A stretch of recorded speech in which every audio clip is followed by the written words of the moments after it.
Bonjour, chapitre 25, leçon 33.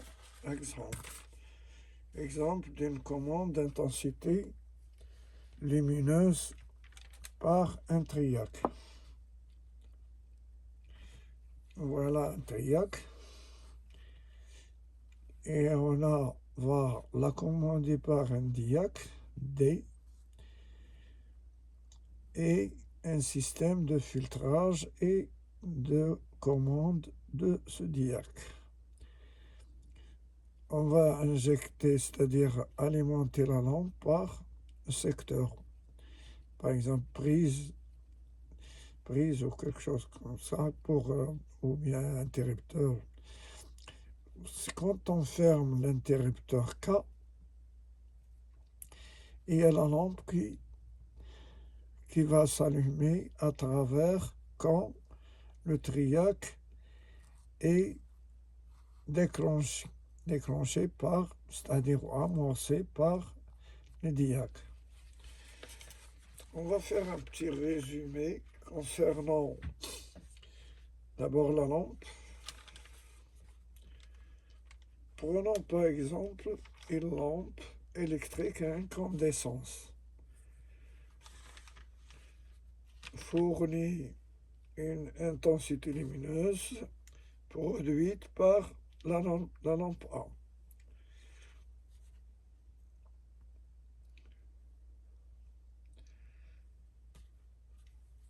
La lampe, au lieu de L, on va mettre la lampe A.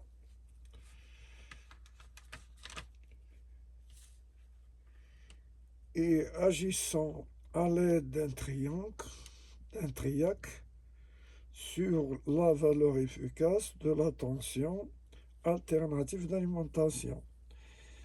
Cette lampe doit être alimentée à travers le triac, c'est-à-dire que la phase passe, il y a l'alternance positive par exemple de ce côté, l'alternative et l'alternance négative de ce côté.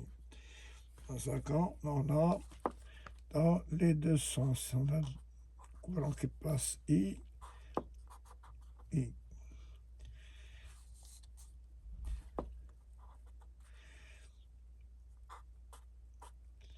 I moins négatif et là I positif, c'est-à-dire l'alternance positive.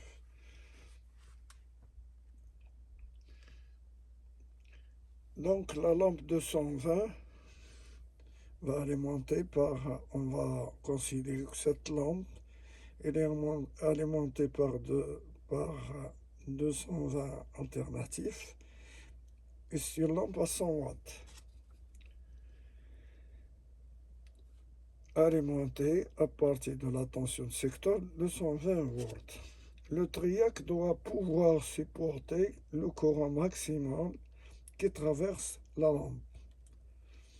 Donc, le triac, il est calculé pour que le courant qui passe dans la lampe doit être supporté par le triac. Ou bien, s'il y a quelle que soit la charge, le triac est calculé en fonction du courant qui passe dans l'appareil à alimenter.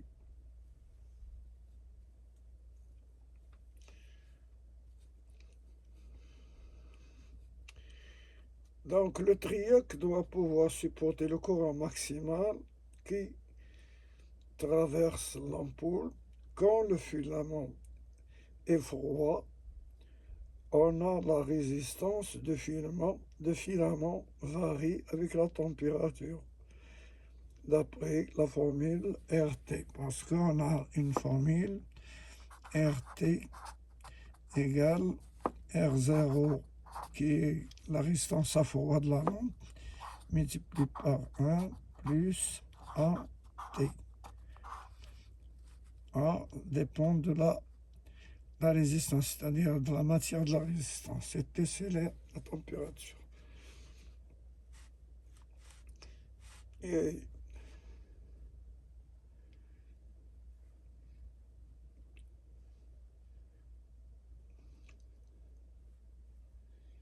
et que la résistance à froid est environ, la résistance à froid R0 est environ 10 fois plus petite que la, la résistance à chaud, c'est-à-dire quand la lampe est éclairée.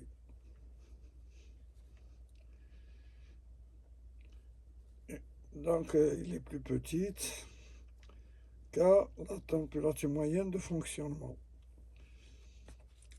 La lampe à chaud, par exemple, si on prend une lampe, la lampe, elle est alimentée en 220, tension d'alimentation secteur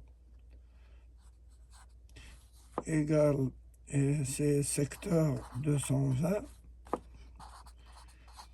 volts.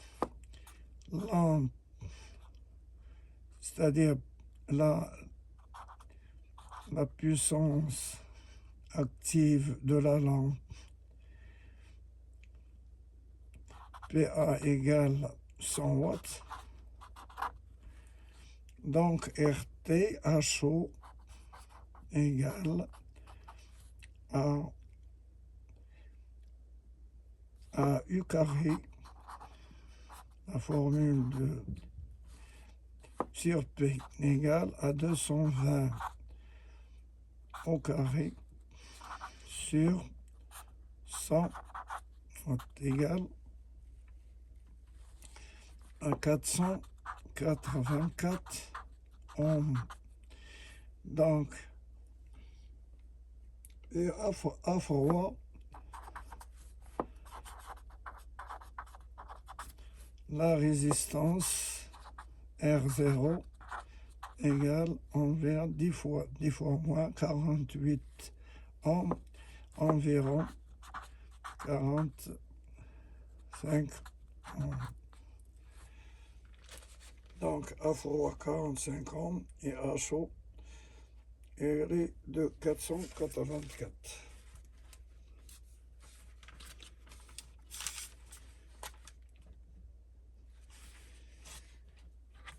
Bon, le circuit RC, on va étudier ce schéma.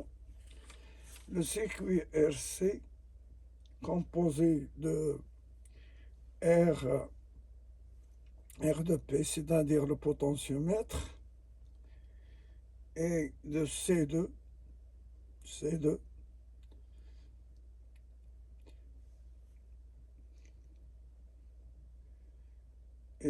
de C2 sert à commander le diac. Ce circuit sert à commander le diac. Le diac, il est là.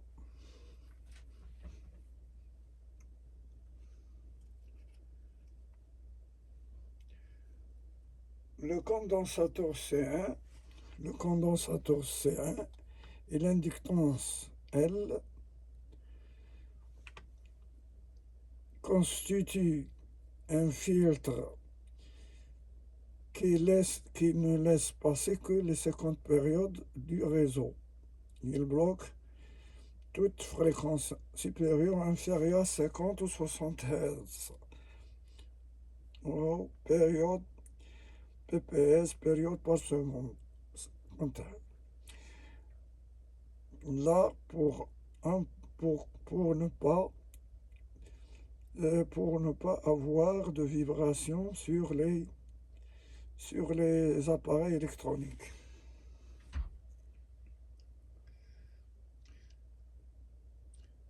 Donc,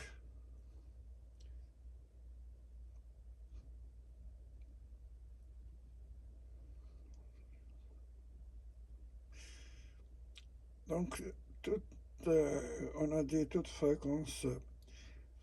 On va voir la gâchette. La gâchette. Ici, c'est la gâchette G du triac T.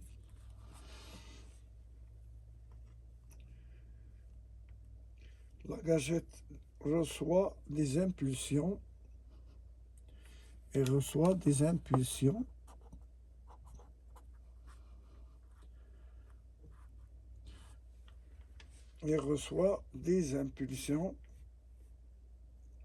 du diac.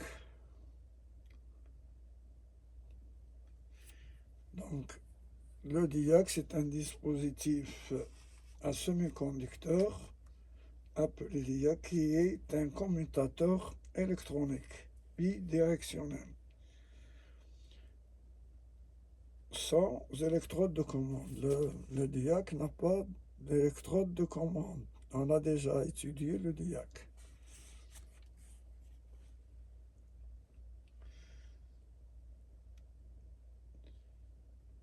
Dans la caractéristique du diac ressemble à celle du triac.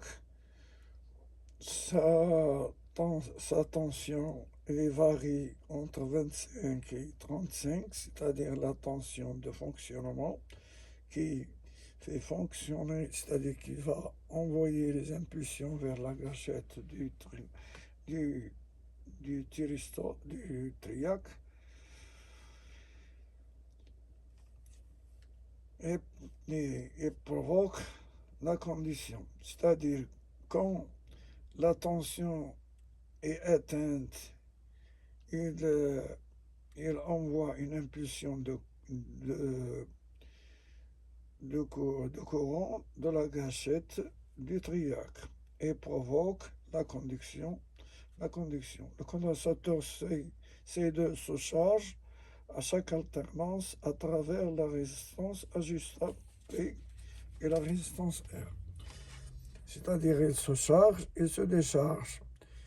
Quand il se charge, il arrive à 20, ici jusqu'à 25, entre 25 et mettons 35 volts. Et il y a le diac conduit, il envoie l'impulsion sur le triac. Et le triac est le circuit, c'est-à-dire que la lampe s'allume.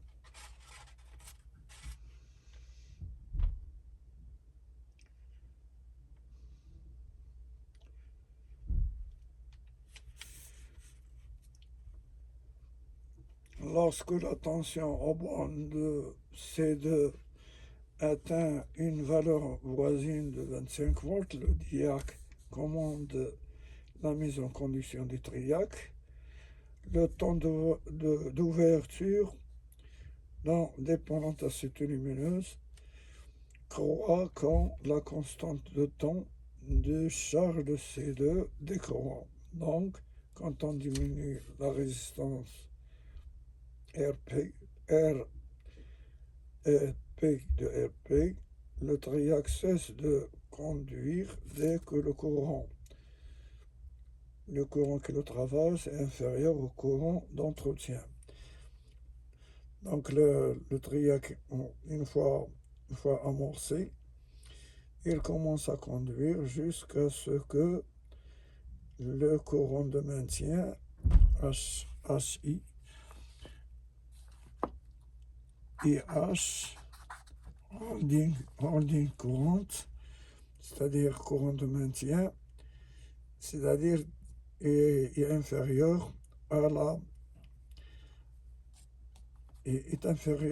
à IHC, c'est-à-dire au courant de maintien. Merci de votre attention. Nous voir.